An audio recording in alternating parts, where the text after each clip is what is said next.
سيدي، أريد أن أحملك أمانة لأطفال فلسطين. لا إله إلا الله، يريد أن يحملني أمانة لأطفال فلسطين.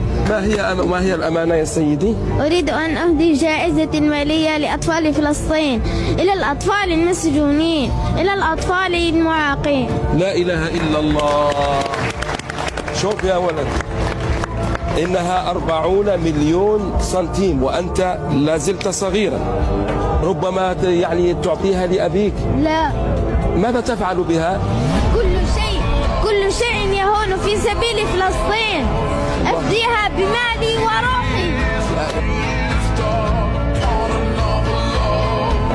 وقل لأطفال فلسطين: كل أبناء الجزائر معكم، كل أبناء الجزائر معكم، ولن يهدأ لنا بال حتى نصلي معا في القدس الشريف كما صلى عمر وصلاح الدين، فالنصر قادم لا محال.